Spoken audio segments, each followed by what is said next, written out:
Hi everyone, this is Mitch. It's Saturday, October 4th. I'm coming to you from my living room once again, high above Chicago. Thanks for all the emails and comments about the video. Sorry that I'm getting so dark. I'm trying to, trying a couple different things, trying the background of looking out the window.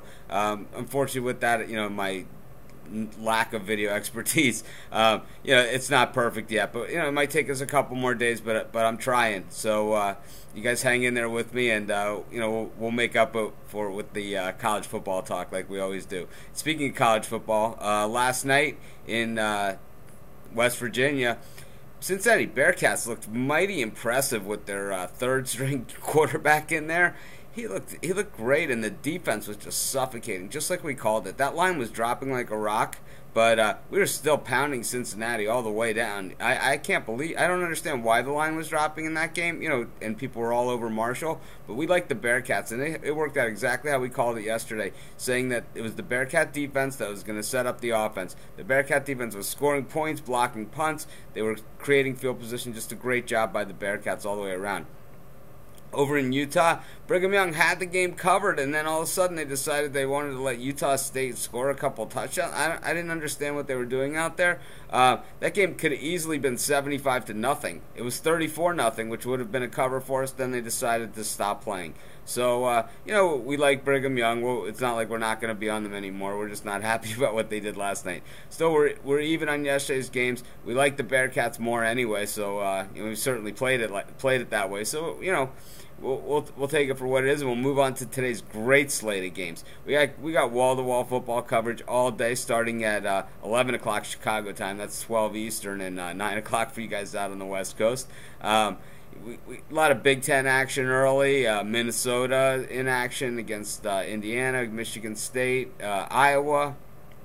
I'm on that Michigan State game now. I wasn't earlier. Now that's below a touchdown, I'm with the Spartans. I know a lot of people are on the dogs this week, and I think in order to be successful at picking college football, you can't be afraid to take the underdogs. And I always take at least 50% underdogs every week. At least I try to. This week I'm kind of back more on the favorites. The reason why I did that this week is I think that maybe the favorites are getting a little out of favor after last week, and maybe there's some value on some of the favorites. So we're going to give it a little bit of a shot. I sent out the newsletter to all of you, my newsletter subscribers, so you should have gotten it by now. And if you haven't, just shoot me an email. You know how to reach me. It's on the About Mitch tab on my page.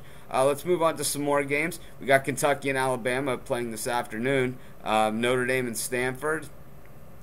Kentucky, Alabama, I'm still all over the Wildcats. That line's dropping like a rocket, just like I thought it would be. That's why I started talking about that game early in the week, because I knew it would get below 3 scores, and that's certainly where it's headed. 3 scores, got to take the underdog in an SEC battle like that one. Let's move on, a little bit later on. We got Ohio State and Wisconsin. I think the Badgers take this one outright. I think Terrell Pryor is going to be a great force for Ohio State. I think he's an amazing talent at quarterback. I think Beanie Wells is certainly a great addition at running back. But I think that a true freshman quarterback at Camp Randall Stadium at night, just not a great environment for him to get accustomed, to Big Ten play all of a sudden too. So I'm going to go with the Badgers. I think they're going to pound it up the gut and keep the ball away from Pryor anyway. And when he's in there, look for the crowd to really not be much of a help to him. USC and Oregon, I'm staying away from that game. The line's going more points towards Oregon. People coming in on USC, and not surprising. The Trojans are a great team. Oregon's built their team around this game, though, and despite not having their quarterback, they certainly have the secondary and the defense. I'm not going to touch it. I just don't like the way it shapes up. Same thing goes with Texas and Colorado. The line's dropping in this one as well, and a lot of people on the Longhorns. Why not? But me, I like the Hawkins, Dan Hawkins, Cody Hawkins. I talk about them all the time on my videos, especially at home. And it's it's a fun thing going on in Colorado because they're rebuilding and they're doing it family style, and it's just they seem to be having such a good time and playing some good football in the process. But when the Longhorns come to town, it's a track meet every time. So we just don't know how the Buffalo are going to stack up with them. 2 other games that I don't want to go near. Missouri is playing playing Nebraska. They never win at Nebraska. I mean, I'll go out on a limb and I'll just say never. I mean, since before I was born, I believe they haven't won at Nebraska, Missouri. Yeah, Chase Daniel, he doesn't care about any of that stuff, and I don't blame him. He hasn't been around that long. But, tradition is tradition. I'm going to stay away from that one. I'm not impressed with Missouri anyway. I'm impressed with their offense very much with Jeremy Maclin and Chase Daniel. So, Missouri fans out there, you don't need to pound me with the email. No, I've seen their calculator scores that they put out there. But their defense, non-existent. They're a sieve. So, I'm not going to touch it because Nebraska might be able to play some keep away against them. Also, Texas Tech against Kansas State. This looks like a textbook trap to me. I'm staying away from that game. If anything, I would go Kansas State. I just I wasn't impressed with Kansas State when we saw them against Louisville. They looked very confused. Texas Tech, not traditionally a great cover team, even though they're known to light up a scoreboard. Not traditionally a great cover team. Also, gonna have to hold it against them that they played UMass. It's gonna take me a while to get past that.